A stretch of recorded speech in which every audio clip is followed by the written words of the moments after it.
Pria ini sudah sendiri selama 30 tahun. Untung dia punya seekor anjing. Anjing ini setiap hari bisa membantunya membuat kopi dan menyiapkan air untuk mandi.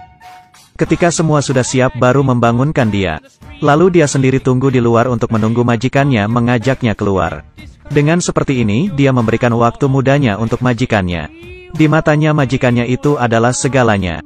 Hari ini ketika dia sedang menunggu majikannya, tiba-tiba melihat anjing yang sama seperti dirinya, bertubuh tinggi, dan dengan mata yang harismatik itu menarik perhatiannya. Dia tidak pernah bertemu anjing yang membautnya setertarik itu. Saat ini majikannya sudah keluar. Dia ingin menyuruh majikannya lebih cepat. Dia ingin mengejar cintanya. Majikannya baru saja menaiki sepedanya. Dia sudah lari seperti sudah gila. Mau majikan panggil bagaimanapun juga tidak bisa. Sekarang siapapun juga tidak bisa menahan rasa cinta anjing ini. Dia menarik majikannya sepanjang jalan. Walaupun sudah ngerem dan berasap tetap saja tidak bisa membuatnya berhenti. Mereka seperti itu sampai sebuah taman. Jika tidak berhenti juga daerah privasi majikannya akan pecah. Untungnya tali anjing ini terputus. Tetapi rem dari sepeda ini sudah tidak berfungsi lagi.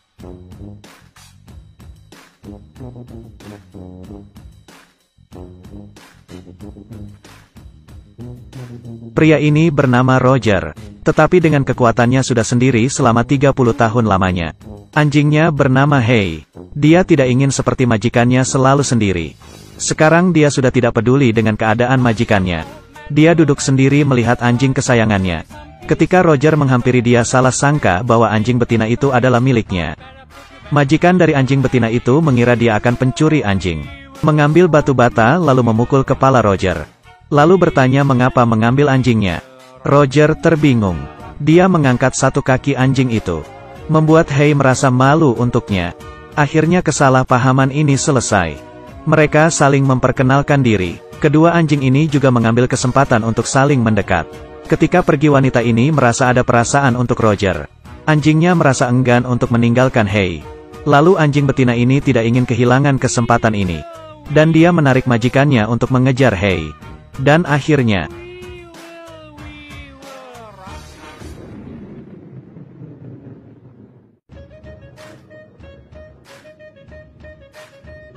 dengan begini Hey tidak hanya mendapatkan cintanya, tetapi membantu majikannya menemui cintanya. Tidak lama kemudian mereka menikah. Kedua anjing ini juga meniru mereka membuat pernikahan sendiri. Pekerjaan Roger adalah perancang game di rumah. Dan istrinya adalah perancang bulu di sebuah perkantoran.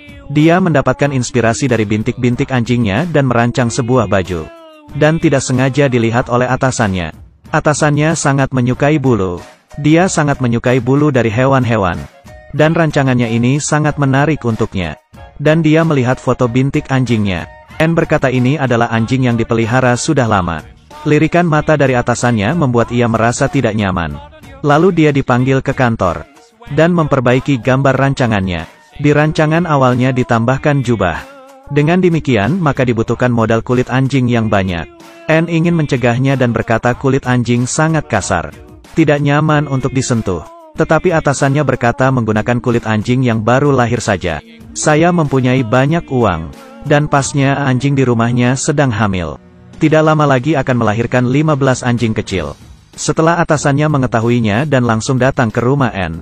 Dan ingin menggunakan harga yang tinggi untuk membeli 15 anak anjing itu. Tetapi Roger dan Anne tidak ingin menjual mereka. Walaupun harga yang tinggi juga tidak berhasil merayu mereka. Dan akhirnya membuat atasannya sangat marah. Tidak lama kemudian anjing-anjing kecil itu mulai bertumbuh. Anne dan Roger membuat label anjing untuk mereka. Hari ini atasannya menyuruh 2 orang untuk mencuri anjingnya itu. Mereka sudah di sini cukup lama. Menunggu Roger dan Anne keluar rumah lalu mereka mulai tindakannya. Mereka mengunci pembantunya di ruang dekat tangga. Lalu memasukkan anjing itu ke dalam karung dan membawanya keluar. Tetapi ketahuan oleh anjing tetangganya. Dan mengonggong sangat keras. Lalu orang tua mereka yang ada di taman langsung lari ke rumah. Tetapi mereka terlambat. Semua anjingnya sudah diambil. Kedua pencuri itu memberitahu kepada atasannya. Dia menyuruh 2 pencuri itu membawa anjing-anjingnya ke istana yang berada di pinggir kota. Dan ketika keluar diketahui oleh seekor Teddy. Teddy itu mengikuti sepanjang jalan. Sudah pasti mereka pergi ke istana yang lama itu. Lalu langsung kembali untuk memberitahu. Ayah anjing demi mencari anaknya. meminta tolong kepada seluruh anjing yang ada di kota itu. Dia ingin seluruh hewan membantunya mencari anaknya. Dan seluruh anjing yang ada di kota itu membantu memberikan informasi. Dari kota sampai ke pinggir kota. Dan sekarang Teddy yang sudah menemui jejak anjing-anjing itu kembali. Dia memberitahu info anjing-anjing itu ke semuanya. Lalu dirinya sendiri pergi untuk menolong mereka terlebih dahulu. Dan sangat cepat mereka memberitahu infonya sampai ke dalam kota. Orang tua dari anjing-anjing itu setelah mendengar kabarnya langsung lari. Sepanjang jalan ada anjing-anjing yang memimpin mereka. Sekarang Teddy itu sudah berada di dalam istana lama terlebih dahulu. Dan ditunjukkan oleh tikus untuk menemui anjing-anjing kecil. Dan ternyata tidak hanya 15 ekor. Tetapi tak terhingga, atasannya ini selalu merasa tidak enak. Lalu menelpon orang yang ahli membunuh anjing. Memintanya untuk memotong kulit anjing-anjing itu. Dia membawa alat-alatnya menuju istana. Dan sekarang Teddy sudah membawa anjing-anjing itu untuk keluar. Untuk menambah waktu mereka melarikan diri. Burung pelatuk mengetuk pintu. Kedua pencuri itu melihat tidak ada orang. Tetapi ketika ditutup kembali burung pelatuk itu kembali mengetuk pintunya. Dan membuat pencuri itu terasa bingung. Ketika mereka sudah mengetahui, anjing-anjing itu sudah lari. Saat itu juga atasannya membawa mobil ke sini. Dia melihat seluruh anjingnya lari dan merasa marah. Lalu membawa mobil mengikuti jejak kaki mereka. Di sini Anne melihat gambar perancang itu. Dan merasa yang mencuri anjing itu pasti atasannya.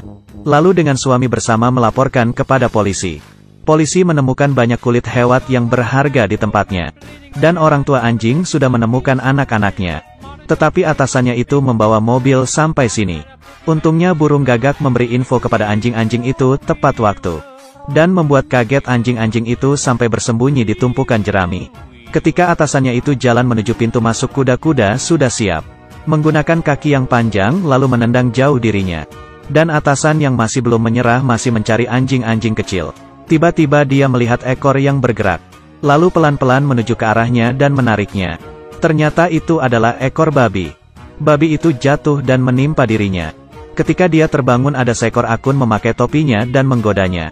Atasannya ini ingin memberi dia pelajaran. Tetapi akhirnya...